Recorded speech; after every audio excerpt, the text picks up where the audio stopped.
remember sitting in a cafe on my way home from Macedonia, and I was thinking about this idea of this not-for-profit business and how it would look.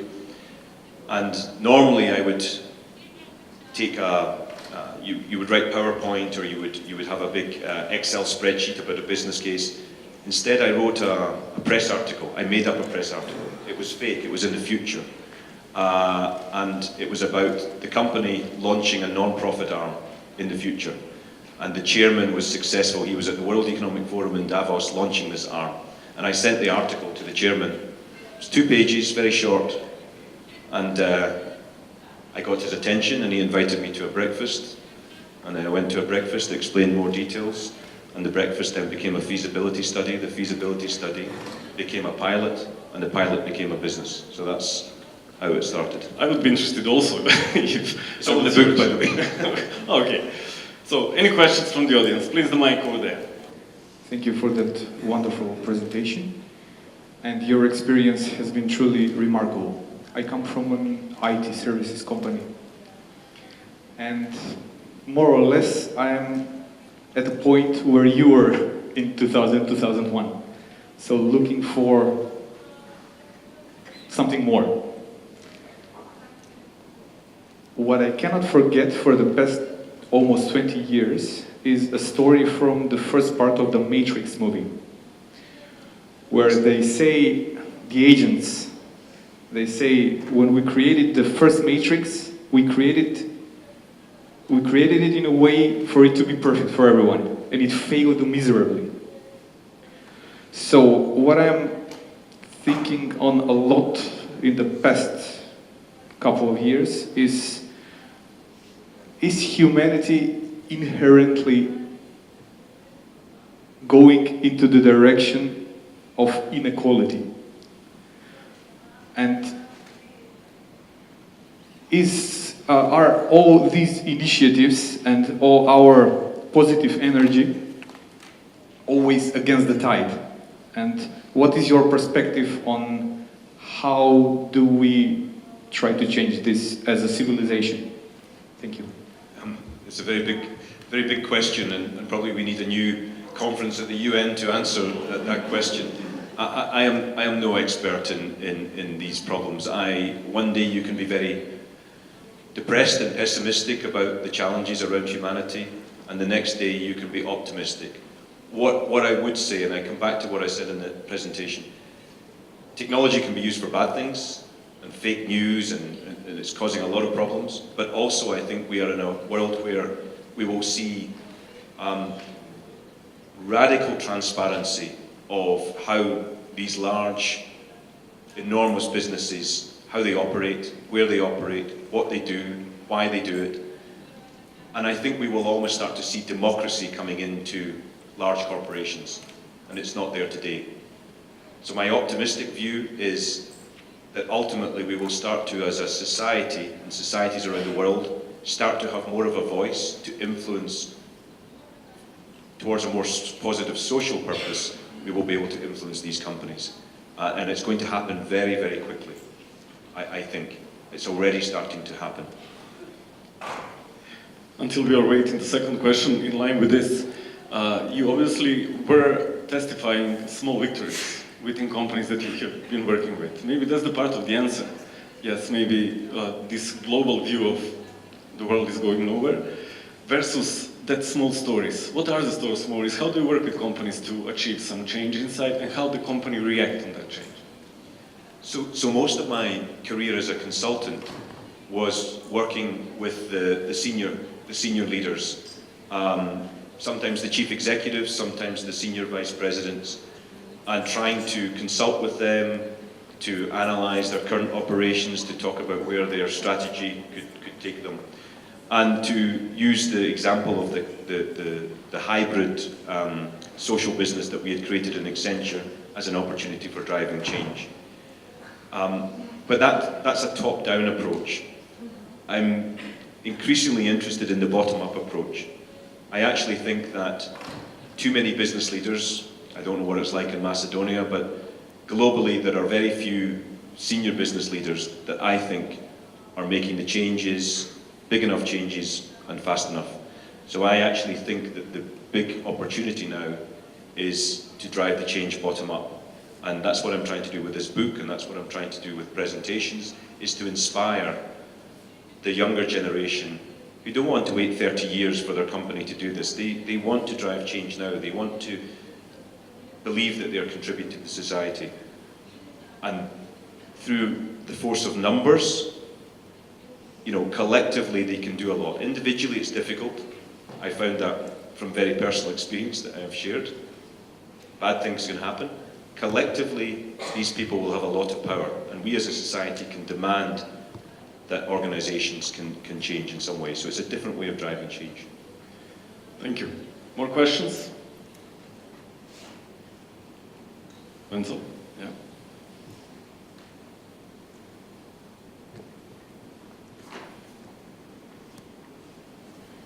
Okay, ladies first. Okay, positive discrimination, thank you for that. I have a few comments.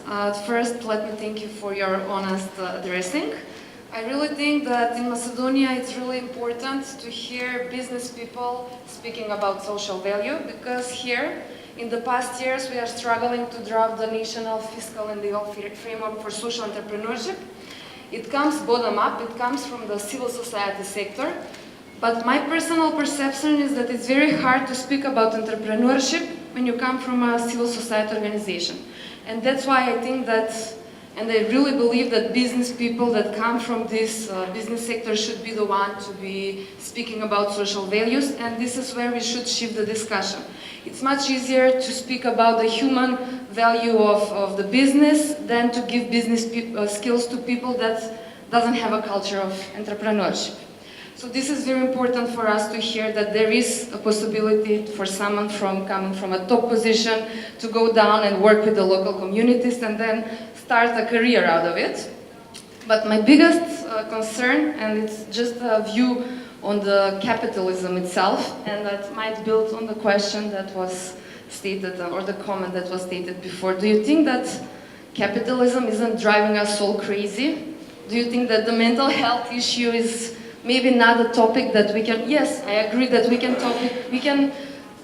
start a trend to have entrepreneurs inside the organizations, but the general, it's not about the fourth sector, it's not about the first. Is it about capitalism, business actually offering real social impact? Can we shift the discussion with the World Economic Forum, with the United Nations? Thank you. Another big thank you for these remarks, very insightful remarks. On your first one, I think the language is very important. And whether you're in an NGO or a government, you have to speak the language of business. And if we speak the language of this CSR and just give some money away, and we don't recognise that this has to be in the business's interests, then we will lose this is where I say we need to try and reframe these problems, these social issues, as the opportunities for business and speak to them in business terms. That's one point. The second one, capitalism. Capitalism, people talk about it like it is one general, single, consistent thing across the world. Capitalism in the United States of America is a very different flavour from capitalism in Sweden or Japan, and potentially for Macedonia. So I think capitalism can be more inclusive. I think that the private sector's role in capitalism needs to change, especially as these companies have become so much bigger than governments. And that's when I think this idea of bringing democracy into these large corporations very quickly and harnessing their power for good is going to be part of the answer. I'm not saying it will happen overnight. I'm not saying this is easy. I'm not saying capitalism is the answer to all the problems. I think it is a new, reimagined form of inclusive capitalism, of stakeholder capitalism, that is very different from maybe the capitalism models we have today. And then we've maybe got a chance. I don't see other alternatives, frankly. Thank you, Gib. We can share the mic over there. In the meantime, when you speak about the fourth sector, you mention merging the business values and talents with CSO values. Knowing that Macedonia is part of the socialist system far away. So maybe Irina is referring to that. Maybe capitalism and socialism wants to find some merge sector in between. I think you've articulated it very well. It's bringing the best of these sectors. It's not going from, oh, communism didn't work, so we need to go to outright capitalism. There's something in the middle that can bring the best power of markets, the best power of innovation, the best power of private capital and private innovation and entrepreneurship to deliver public goods and solve some of our problems, rather than just make goods that people maybe don't want to buy and market them to make maximum profit. It's a very different kind of capitalism, but it draws on some of the best bits of capitalism, and it leaves behind some of the worst bits of capitalism that has caused such great inequality. Sounds good. Vince? I'm a dreamer. I was crazy, it's official. Thank you. I'm really interested to know, do you really know Macedonia? I will continue. Do you really know Macedonia? Do I really know Macedonia? Yes. I will continue in Macedonia, just to check. Is it a language? If he wants to continue in Macedonia.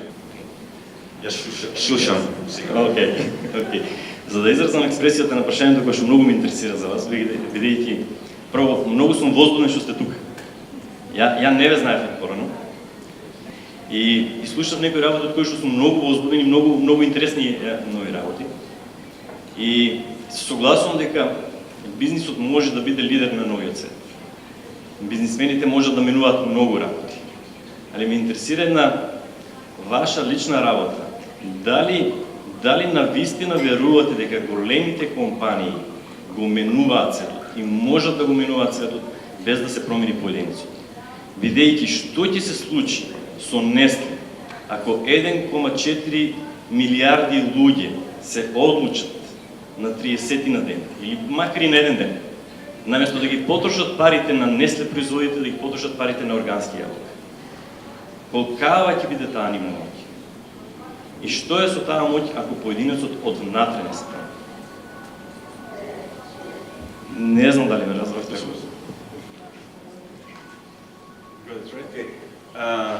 Благодарам за прашање. Thank you for the question. I'm glad I had the translation. It is a complex question. My point is that with the Nestle example or the Coca-Cola example, these huge organizations, we do not need them to go from over here to over here overnight. We just need to think about maybe a very, very small change, because the reach is enormous. So it might be organic food that Nestle can get into their products. It might be something around obesity. It might be something around nutrition. It might be something around water. You name it. It might be something around energy consumption. Give me 1% change in a super tanker like Nestle, and I think it could be worth 1,000 small charities or small businesses. They don't need to go 50% change or 100% change. I worked in Accenture. Accenture is an 85 billion market capitalized company, 400,000 employees around the world, 6,000 clients. I stayed there a long time, maybe too long, looking back, because I believed that maybe I could get the 1% change there. And maybe actually, we did get the 1% change there. Maybe it was 2%, I don't know how to judge it. But this is my point, is that I want now to try to get other people who are inside these big companies, or even national companies in a country like Macedonia. Small change in big systems equals impact. That's my point. But it's not a panacea. I'm a dreamer and I'm a hoper, because you have to be. The last question, and we will let you have a coffee with some questions face to face, okay? Where do we go from here? It's a nice big open question. Where do I go from here? Sadly, after coffee tomorrow morning, I have to leave Macedonia again. I hope to come back in the future. But to answer your question directly, in life and in a career, I am not quite sure. I'm taking every step as it comes. but I tried to create a different kind of business, a different kind of business model in one company, and we had some success and some failure, and we learned as much from the failure from the success. I think through the book, and we will see what happens with the book, if people buy it or read it, I'm really trying to inspire others to try and do the same, and I want to try and support others. So I thought in the past I was trying to create a nice, beautiful flower, that maybe other organizations could be the same as a beautiful flower, a different kind of business. Maybe the role for me in the future is to be the gardener, which is not so attractive. You're not in the nice pictures of the garden, but every garden needs a gardener to make the fertile ground for the things like our last presenter spoke about, the innovators, the entrepreneurs, and support them and nurture them. So I think that's my role, is to try and nurture other flowers to grow in the garden. Is it scary? And when do you find trust? You will obviously succeed. Yes, it's scary. It's scary and exciting in the same amount. Like the Chinese word that you... It's danger and an opportunity. I find that's the only way, and that's the only way. When I was sitting in a hospital, you know, I was in a crisis. That could be a danger, but I wanted to turn the crisis into an opportunity. And someone said, never let a crisis go to waste. You should use a crisis to create an opportunity. So I'm really, really grateful for the opportunity to come and speak to such an inspiring audience of people who get this. I'm going to leave with a very optimistic view as to where Macedonia can go in the future. Thank you very much. Thank you very much.